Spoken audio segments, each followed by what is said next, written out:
Hey, Dee, I want to thank you for making me watch Gardener's World this weekend. It was great.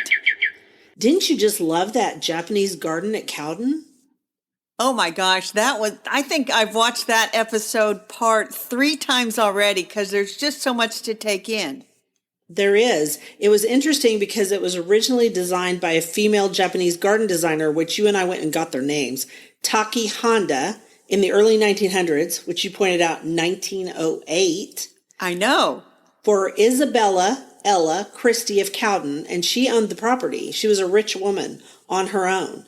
And just the details of that garden were, it was beautiful, and it's been completely restored. Completely restored. And I love how they talk about the paths are meant to slow you down, mimic life's twists and turns. It was fascinating. I'll watch it again. Yeah, I would too. And then there was the guy with 187 different types of mint. And of course, yeah, that was pretty amazing. That was crazy, right? And then Monty's new puppy, Ned, who is very good at digging in the garden. Oh my gosh. I laughed. Ned ate every bean that he picked. He did. It was funny. So good. So shall we move on to our episode, though? Go for it. Welcome to the Garden Angelus, where we talk about flowers, veggies, and all the best dirt. I'm Dee Nash from Guthrie, Oklahoma, where I garden on 7.5 acres out in the country. And I'm Carol Michael from Indianapolis, Indiana. I have a suburban garden measured in square feet. It's about 1/3 of an acre. We call ourselves Garden Angelus because we are evangelists for gardening. We love gardening. And honestly, the only reason we do this podcast is because we want you to love it too. Exactly. And we aren't afraid to spill the beans and tell all of our gardening secrets, the good, the bad, and even the ugly. But that's enough of who, what, when, where. Let's move on to this week's episode. Hello, Dee. Hello, Carol. How does your garden grow? Oh, my goodness, Dee. The answer to the question, did Carol get frost? And the answer is yes. Oh. There was a light frost Saturday morning and a light frost Sunday morning. And I talked to a friend of mine who lives north of me, so she should have gotten frost, but she has a creek that goes through her property, and there's a pond not too far away, and so it sort of moderates everything. So I beat her with first frost. But it was very light. I think people don't understand that water moderates temperatures. So I'm glad you brought that up, and I'm sorry about your frost. That's okay. I did pick a couple of figs, and my figs were looking amazing, and I actually did a little YouTube video because it was a jungle. And when I say little, I mean 2 minutes. It's not very long. And then the frost has kind of kicked it back, so I'm not sure I'll get any more ripe. And then I went down a whole rabbit hole of how to grow figs to get them to ripen earlier, and found the millennial gardener who's in coastal North Carolina, and he had some good ideas that I will attempt to emulate next year. There you go. Yes. Good for you. I pulled some radishes. They were delicious. A little bit of heat to them. They were yummy good, though. I got one out there that's ready. I think I planted after you did. And I'm probably going to pull it one radish? today. I have just one that's ready. The rest of them aren't ready yet. Oh, okay. I just had scads of them. I mean, I left a bunch. Yeah, but I think in my case, it was too hot still. I don't know. I also have a package of watermelon radishes that I was thinking about sowing just for the heck of it, even though I think I'm too late to do it. But we'll see. So in my garden, guess what it did this morning? This morning? Yeah. I'm going to say... There's nothing in the notes, so you can just quit looking at those. I'm just asking you a question. I don't know what you did. What woke me up this morning? Birds singing. Thunder. You had rain? I had rain. Jealous. It happened this morning. So jealous. And I got half an inch, which is amazing. It didn't rain in Oklahoma City. It was just this band of storms that started, literally just south of me and moved north and east. And so my husband, I called him at 9 and I said, it rained this morning. We record on Monday. And, he was like, no way. I said, I bet we got half an inch. I went out there and checked before the podcast. We did. I need rain. Please send the rest of that rain my way. Well, we needed rain. Our grounds in Oklahoma are cracking. It's a bad deal. Anyway, bad. I planted garlic, and I planted that hardneck garlic that I talked about in last week's episode. I got the rest of those shrubs and daylilies in the ground. They're all done and ready for winter, except I might mulch just a little bit on this one border, the one next to the garage. So one of our listeners asked me where I found mulch right now, and number two, why was I mulching before winter time? And I said, well, because one, I like how pretty mulch looks, the pretty Yes. mulch. There's different mulches. I like how the pretty, in my case, the pretty mulch is small cedar chips. I like how they look. I like that on the front of my house in fall because fall is second spring, and I just enjoy the heck out of fall. And then I also like it because it keeps the soil from washing into the path from the garage border. And I repaired the path yet again.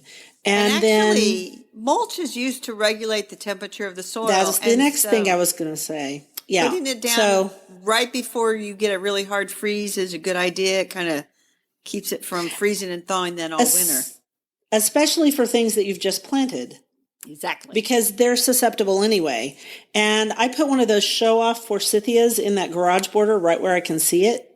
In connection with my latest post on the blog, which is how to enjoy your garden more. And so I need a mulch around that. That's all. That is a lot. I was busy. You were busy. I'm going to do our first quote and get us going on our flower topic. Go for it.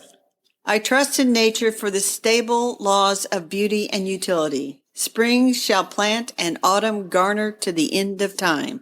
Robert Browning. So I chose that one. And the reason I did was because I think we can get really wrapped up in the news. And we shouldn't. Yes, we should. The news is dismal. So let's think about how the laws of nature will apply till the end of time. Birds will sing, winter will come. That's what happens. Let's talk about our flower. All right. The flower is the poppy. And I saw an email from Botanical Interest about sowing poppies. And I thought, I did too. We should talk about poppies, which I do not grow. Okay, so there are different types of poppies, and I don't grow all of them either. I have a girlfriend, her name's Lori Barker, and she can grow oriental, I don't know why they still call them oriental poppies. Those are the great big ones with the great big poppy seed heads. She can grow those like nobody I've ever seen. The problem with those is, and she'll tell you this, they cover up everything else. So she has to pull some of them up, but her daylilies will get enough sun so that they will later bloom. And her husband, Nick, doesn't like her to pull up the poppies because the poppies are so beautiful. I can't grow those. I really can't. I have tried and I just don't care anymore. They don't need that big a part of my garden. But in her garden, I drive by there every spring just to look at her poppies. The ones I can grow are the corn poppies, which are the Shirley poppies are a version of the corn poppies they were found in a cottage garden. They were a variation. So I can grow those easily. I mean, if I throw some corn poppy seeds into the potager, which is what I'm planning to do this year, they'll do great. In fact, I will probably plant them today, honestly. And that's a slight difference between your climate and my climate. So you might sow your poppy seeds now and they would come up in the spring. And for my climate, because I have a harsher winter, the advice is to sow the seeds 4 to 6 weeks before you think you're going to have your last frost. So it's kind of variable. But I got to be honest, I enjoy poppies in other gardens. And I know where a neighbor around the corner has the most beautiful red ones.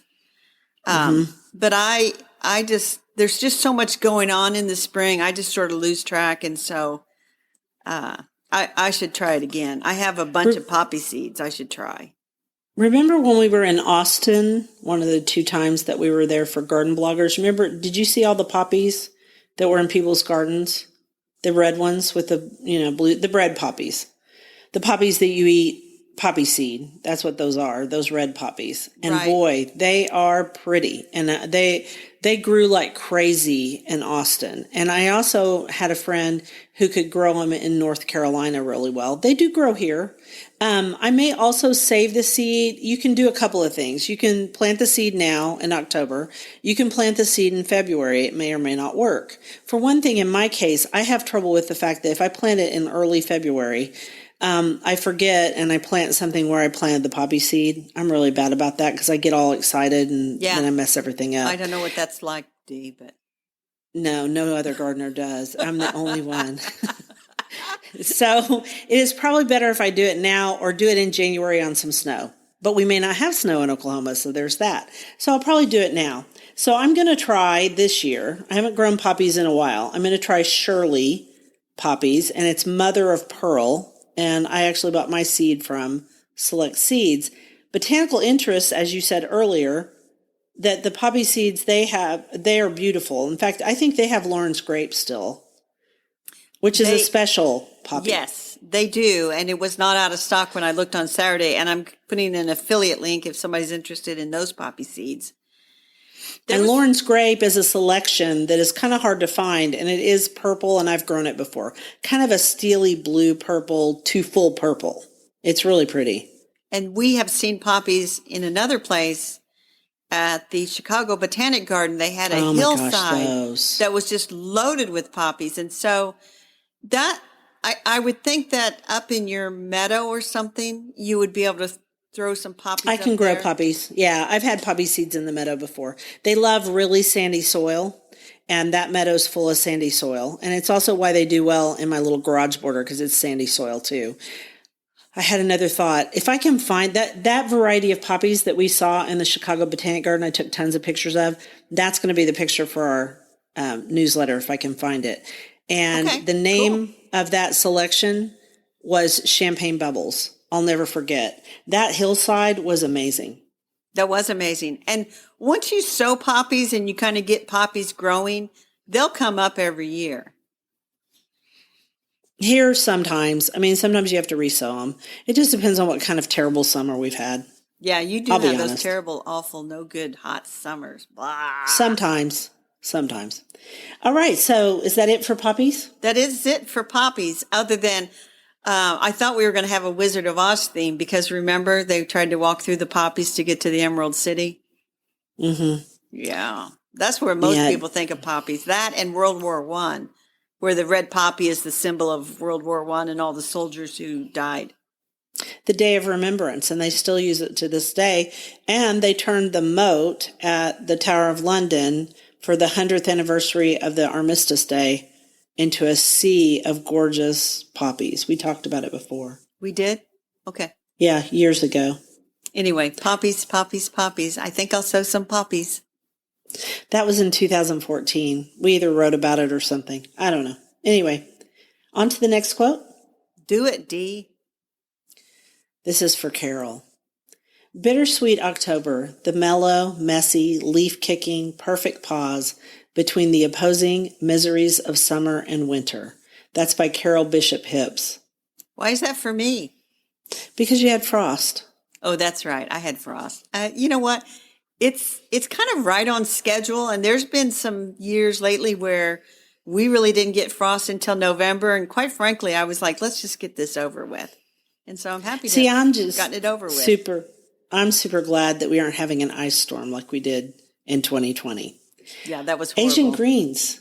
This was my idea. This was your idea. Went, what? Well, I never think, I should plant me some Asian greens. The only one I really know about is bok choy. But when I looked at the list, they also listed mustard, which kind of makes sense.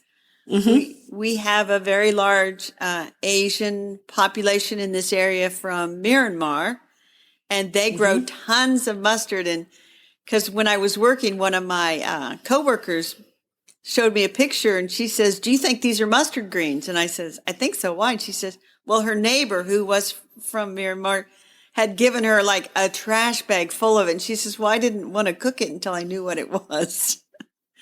Well, yeah, because if you're not familiar with it, I mean, and those Chinese mustards are hot. So that was a big old hot package that they gave her. I've grown them before. I've also grown bok choy. I've grown tatsoi. I grow a lot of things that are Asian because I like stir fry and I also like weird things to grow. Not that I think Asian greens are weird. I just think they're different than what we're Although used there to. is one on the list. I went and looked at the That link. one's weird. Hudson Valley Seed. You sent me a link. And I was like, chrysanthemum greens? So I'm like, you can eat chrysanthemum greens? Okay. Yeah, apparently you can. So there's one on the list that's double garland chrysanthemums. And I said, I don't think I'd like to eat those fuzzy leaves. There's a reason that deer mostly leave chrysanthemums alone. They're fuzzy and gross. So I probably won't be buying that one, but it does have yellow flowers. So if you are so inclined, but if you haven't tried stuff before, Asian greens before, I'd say start off with bok choy. Bok choy is delicious, and there's a lot of small ones that are shorter in stature, or you can grow the great big ones.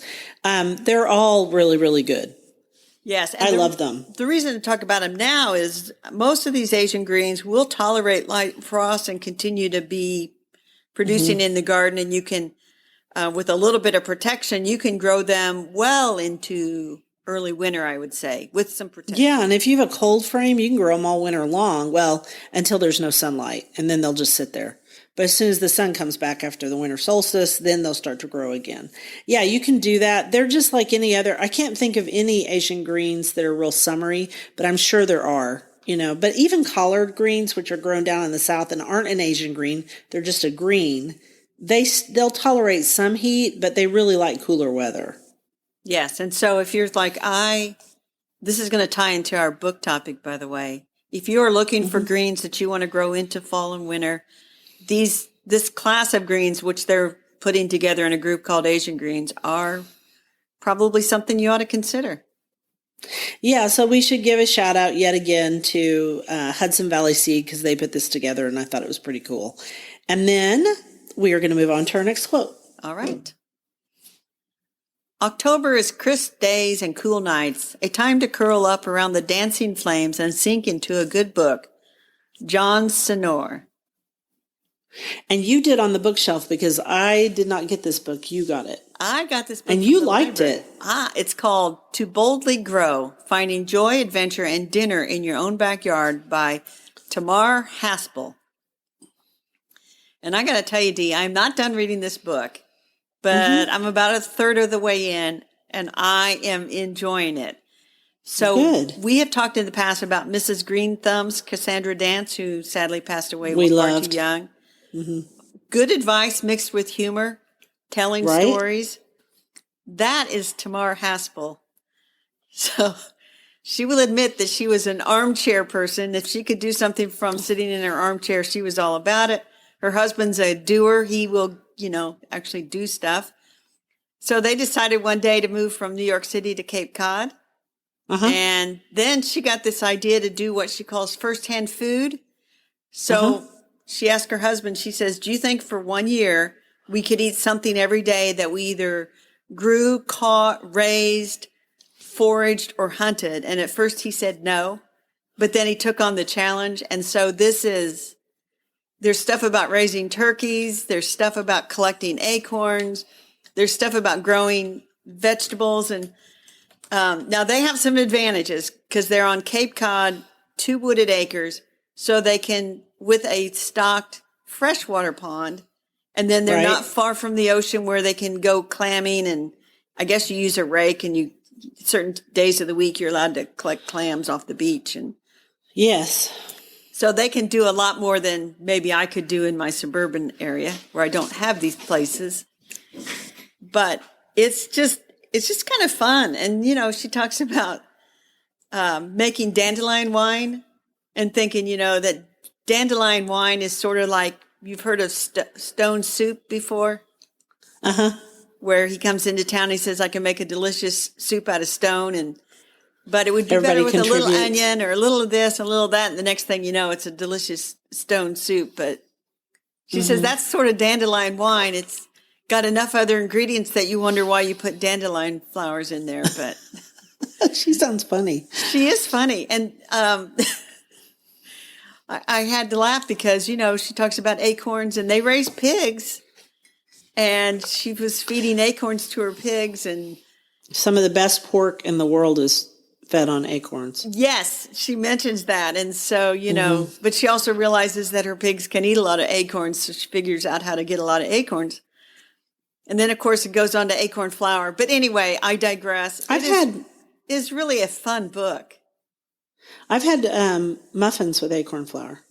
Yeah. Ellen Zakos one time made me muffins with acorn flour. And to me, the acorn flour tasted very similarly to almond flour, which almond, as you know, is not a, what would you call it? It's not a clean crop.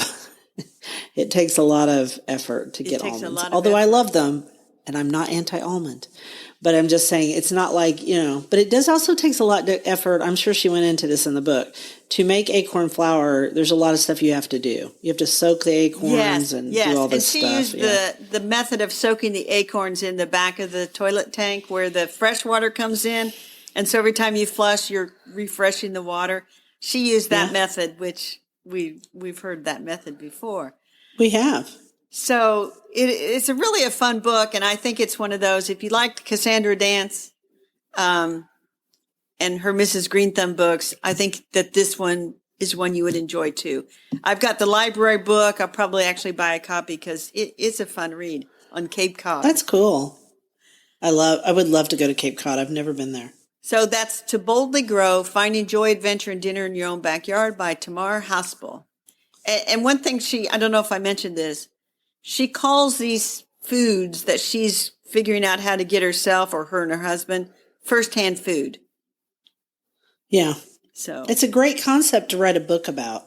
I know she came up with this concept and did it, and then she pitched it to an editor, which was super smart. Well, she's also she's a columnist for the Washington Post, and I believe that helps too. That helps too, and I think she's won. let me get this award right. James Beard award-winning Washington Post column Unearthed, which tackles food from every angle: agriculture, nutrition, obesity, the food environment, and DIY.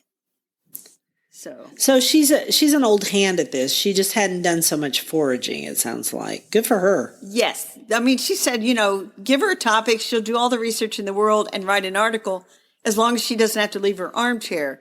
But this is like, we're going to go out and do this. So that it's just, and the other funny thing I'll say is not too far from them, somebody had a glorious vegetable garden. And so they decided they'd have one. First of all, they lived on wooded acres, so that limited where you could put the garden. And then they did a soil test and found out they basically live on sand. Okay, that's so a lot of soil amendments. Gardening in pots on their driveway. We've seen that done before. Yeah. All right, so that was the book. Quote? It's very good. I am enjoying it immensely. I'm amazed that you're enjoying it immensely since you are not a forager kind of person. But I see the humor part got you. There's gardening, there's fishing, there's hunting, there's all kinds of stuff I don't do. I don't eat a lot of mushrooms. And I'm reading the chapter about mushrooms, where... Mushrooms are tricky, too. Only mushroom I'm going for are the ones we get in the spring, the morels. There you go. Do that next quote, Dee. October, the extravagant sister has ordered an immense amount of the most gorgeous forest tapestry for her grand reception. That's by Oliver Wendell Holmes, and I know you picked that out because of our dirt. Our dirt is, we're going to put a link to the SmokyMountains.com fall foliage map. And we've talked about this in past years, and this is probably not the only foliage map out there. But if you do not want to miss colorful fall, this map, and they change it all the time, will tell you where's the best color. And I will say we're not at peak yet, but certain trees that are always the first to change are near their peak. There's one at the house by the entrance to the neighborhood that is always the first to be glorious. So it's happening. Yeah, we are not even close yet, and that's okay. But this is great because you might think that the Smoky Mountain, that it only talks about the Smoky Mountains, but it doesn't. It shows the entire country. And it is fun to go down that map and see how everything changes over time because they have a predictor too.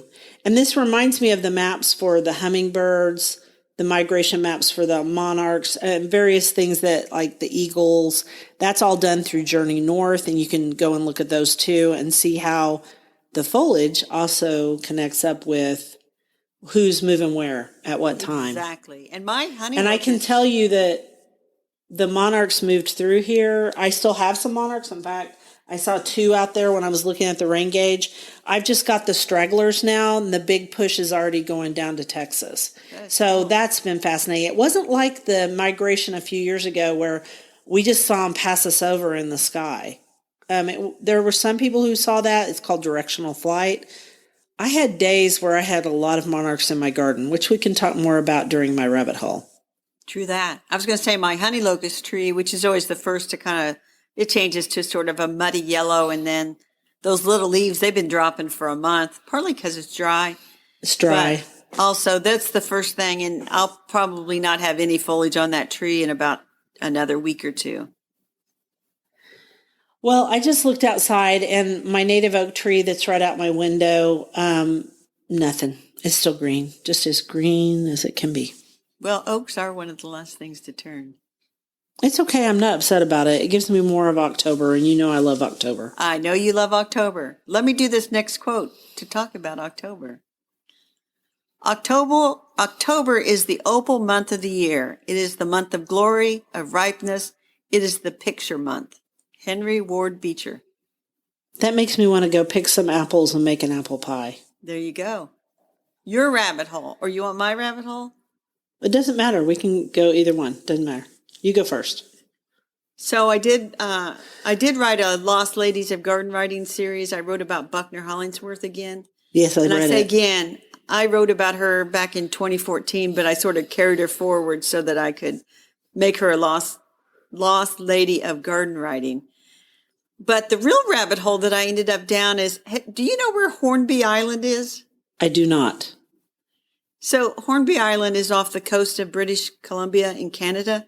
Uh-huh. Been there. And there's like a little over 1,000 people that live on Hornby Island. Uh-huh.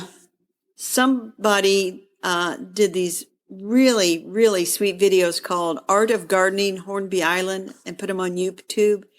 And it's interviews with about 6 different gardeners, and they're from very old to pretty young, and talk about their gardens on Hornby Island and just their philosophy of gardening. How the heck did you find this? You know what? YouTube, I have no idea, but YouTube thought, hey, wonder if Carol would like a gardening video. And up it came, and I'm like, well, I do like this, YouTube. Thank you very much. And so then I thought, Thank you, algorithm. Thank you, algorithm. There are about 6. So I almost sent you all 6 links on Saturday. And I thought, well, no, I'll just wait and share it with you today. I'm glad you did that. I had a lot going on Saturday and Sunday both. So well, you and our listeners can watch these at your leisure, and I think you'll enjoy them. These gardeners, it's pretty sweet, and some of the lessons that they say really should be written down. I think that's awesome. I will watch them. I will. Okay, so my rabbit hole started. My rabbit hole started because of Dr. Jared Barnes, and he wrote a thing called Asters of Autumn Part 1, and I assume there's a Part 2. I haven't read Part 2 yet. When you try to identify some asters, it gets really hard because in my garden, the asters have spread around and done their own thing. I started out with like 3 asters. I have about 10 kinds now, or maybe more. And I'm sure some of them have mixed with each other and now are their own special thing. You know how asters are. Asters are promiscuous, just like those other flowers in the spring. They're promiscuous too. Okay, so anyway, it gets really hard to identify asters, and I'm getting ready to write a post on asters because I want people to plant asters, even though they're messy, even though they have to be staked, even though they have to be cut back. Like goldenrod, they are one of the best plants you can grow in your garden to attract pollinators and save butterflies. And if I'm going to preach on something, this is what I'm going to preach on. We've got to save the butterflies. As far as the staking goes, I just let mine flop if they get overly tall because I didn't get them come back, and I do have some that I didn't get cut back. Oh, you can't see them sometimes. They're just tall, and if they flop over, they flop over. But I don't try to stake them. Yeah, well, I stake some of them because sometimes they flop on their neighbors and totally shade them out because they can be quite rude. So some of them I do. One aster I've worked really hard on just getting throughout the garden by saving seed and doing lots of other things is bluebird. And I talked about it on an Instagram post. If I remember, I'll put it in our newsletter this week. Bluebird is one of the prettiest asters on the planet. And I did a whole series of asters on Instagram videos. So go look at my Instagram reels if you want to. And then that got me thinking about, because I'm on these two groups on Facebook, which have to do with butterflies. And there's some real experts in there, because I am not a butterfly expert. I'm a gardening expert about some things. Yes. And one of the things they talked about was a plant called crownbeard, which is Verbicina, and I can't remember the species name. Verbicina is one of the best plants, crownbeard, for butterflies of all types, because it's both a larval plant and a nectar plant. And I don't believe that I know much about it, so it may not go far enough north. It may be one of those plants. Not. It's definitely a prairie plant, and I'll put its full name in our newsletter. And then I've been trying to find seeds for it. I could go get seeds from someone's pasture, but that means I got to go find them. And then also liatris. I've been trying to increase liatris in the upper pasture too. Liatris is hard. There's a bunch of different species, and some do better with our terrible dry summers than others. So I've got one up there that's doing great. So I go up there and I walk the property and I check every few days to see if it's gone to seed, because I'm going to sprinkle it around. I started by liatris seeds and then I changed my mind. So you can see it's been quite a prairie rabbit hole. It is a prairie rabbit hole. And I was going to say that crownbeard, it's one thing to say, I'll go collect seeds. It's another to identify it when it just has the seeds and there's no flower. It might be right. Like, oh, that's why that looks like every other plant out here. Yeah. Yeah. It's a tough one. Verbicina, and I was going to look it up. But anyway, that's my rabbit hole.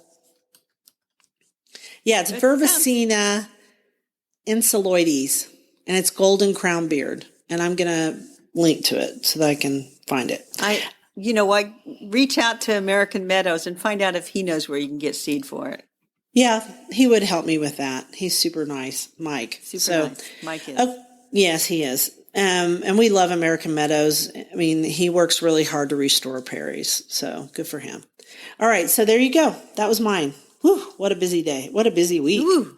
Yeah. So let's talk about our garden commissions. Mine is, I'm praying for rain because it is very dry.